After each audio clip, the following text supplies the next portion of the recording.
imbere ya Perezida wa Repubulika Kagame Paul na Madamu Jeannette Kagame, ikipe y'igihugu Rwanda Amavubi yari yakira ikipe y'igihugu ya Nigeria Super Eagles mu mukino w'umunsi wa gatanu mu itsinda C mu gushaka tike y'igikombe cy'isi cya 2026 kizabera muri Leta Zunze Ubumwe za Amerika, Canada na Mexique. Uyu mukino wabaye ku mugoroba ku wa gatanu ku isaha saa 2 tariki 21 Werurwe kuri Stade Amahoro.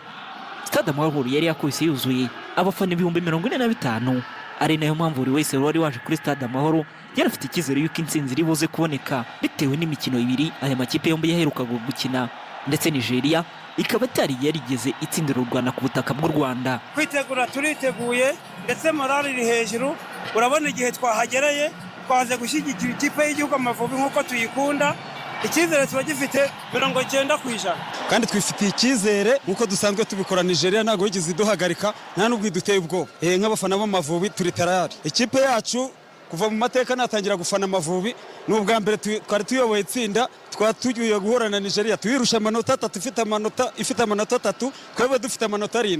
nka numva turi karifiye yo kwitsinda tunayirusha. Niba dutenguye kandi abasore banjye bose ndabizenzi yuko bari bubikore. Ku ruhande rw'umutoza Adera Murushi ntabwo yari yahindiye byinshi mu ikipe yari isanzwe ibanza mu kibuga, gusa abasatira yari yakozemo impinduka. Akim Sahabu, Samuel Grete nibo basimbuye Mugisha Jeben ndetse na Kevin Muhire. Nigeria yo yari yayindi, umutoza Eric Sekuchere uwo yashatse wese niyo yabanjije mu kibuga. Muri uyu mukino ikipe y'igihugu ya Nigeria niyo yatangiye umukino isatira binyuze mu bakinnyi bayo basatira banyuze ku mpande. Ku munota wa 10 Nigeria yafunguye amazamu ku gitego cyatsinzwe na Victor Osimhen wari winjiriye ku ruhande atsinda n'ikirenge ku mupira wari utewe na Ademola Lookman nyuma y'ikosa Mugisha Boneri yari akoreye Simon Moses. Nyuma y'urubuga rw'amahina ku ruhande nko muri metero 22 uvuye ku izamu rya Ntwari Fiacre. Ku munota 12 Nigeria yari iri mu mukino yashoboraga kubona igitego cya kabiri ku mupira wahindemo na Victor Osimhen mu rubuga rw'amahina ubwo yarasatiriwe na Manzi Thierry uhora na Mutsinze Ange Jimmy, umupira awushyira muri koroneri.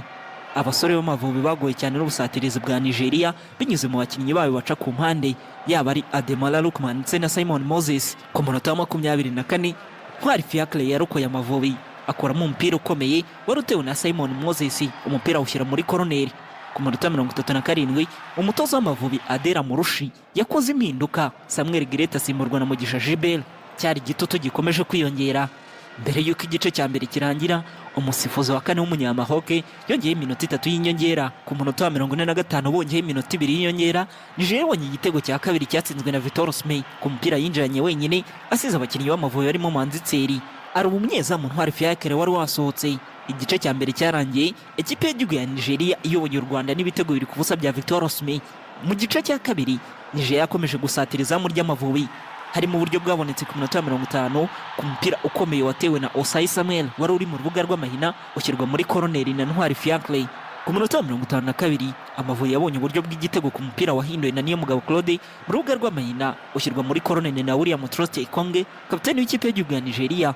Ku minota 57 Amavubi yakoze impinduka za kabiri, Muherekeve asimbura Hakim Sahabu. Kugeza ku minota 65 Nigeria yagabanyije imbaraga, Amavubi nayo yatangira gusatira nubwo guhuza mu busatirizi byari byagoranye cyane. Ku minota 88 Amavubi yatsinze igitego ku ishoti ryatewe na Muhirekeve, umupira usangwa na Haimana Yves ukirwa mu izamu. Gusa umusifuzi wo ku ruhande yagaragaje ko habayemo kurarira. Umukino warangiye ikipe y'igihugu ya Nigeria itsinze u Rwanda ibitego 2 ku busa. Nigeria bwa mbere mu mateka itsinda u Rwanda ku butaka bw'u Rwanda. Ariyo mpamvu abakunzi b'Amavubi ngo hari ibyo bakeneye ko byahindurwa. Ni mu kiniga cyinshi bazabanzemo urebe ibitego tuzakubita iriya kipe ibitego biri hejuru ya 3. Ibintu bya Eric byo kubwira abakinnyi ngo nibasubire inyuma barakina bajyana ku izamu ryabo, ntago ariho mwabonye ko amakosa yahereye. Badubabarire iyi kipe igiyemo nyuma abari izabanzamo ejo bundi icyo dushaka n'amanota 3 tukuzuza 10. Abafana bo ntibacika intege, twebwe ntabwo tujya ducika intege, turafana kuva ku munota wa mbere kugeza ku munota wa nyuma. Twebwe ntabwo twacika intege kuko yuri umusirikare ntabwo ucika intege ku rugamba.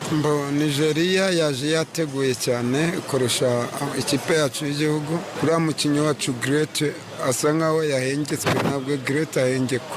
Grete ari gukina umwanya we w'10 akawukina nkabibona ko yakinnye akananirwa nkamenya ko naniwe. Njye mbabajwe nuko ikipe yanjye itsinzwe kandi yari ikipe menyereye kwitsinda.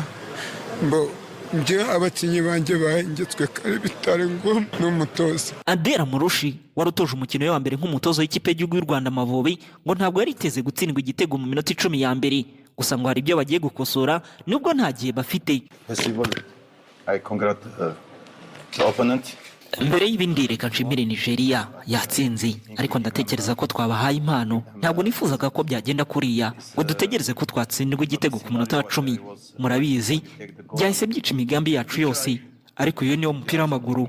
Ndumva ntavuga kuri Nigeria, ahubwo navuga ku ikipe yanjye. Yagerageje, ndatekereza ko hari ibyo dukwiye gukosora mu ikipe yanjye, gusa biri hagati yanjye n'abakinnyi banjye. Gusa dukwiriye guhindura bikeya mu gihe bizakunda, gusa nta gihe dufite. Gusa njyewe ntabwo nkunda kumara igihe kinini mvuga ngo reka dukosora amakosa, nkunda gukosora ingeso. Gusa ntabwo mvuze ngo abakinnyi banjye ntabwo barwanye, gusa barwanye nk'abananiwe, kuko uko ngiye ndwana ntabwo ari kuriya, biba birenze biriya rwose, birenze kuriya. Uzi urimo gukinira igihugu cyawe, uri gukinira ku ibendera, hari ibyo ntakwemera. Gusa ngiye kuvugana n'abakinnyi banjye, ariko muri rusange Nigeria twahaye impano. Ntabwo nigeze mbona Nigeria imeze kuriya na mbere, kuko nakinnye imikino myinshi na Nigeria. Undi mukino wabaye mu itsinda C, Afurika y'Epfo yatsinze ikipe y'igihugu ya Lesotho ibitego 2-0. Kugeza ubu mu itsinda C riyobowe n'ikipe y'igihugu ya Afurika y'Epfo n'amanota 10, ikaba ikurikiwe n'ikipe y'igihugu ya Benin ifite amanota 8.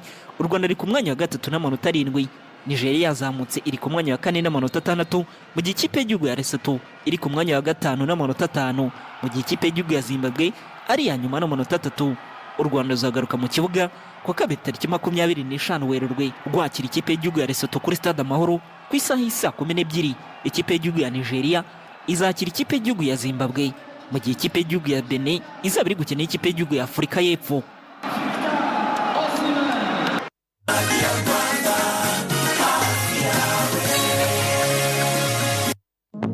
Hadi kwa mbere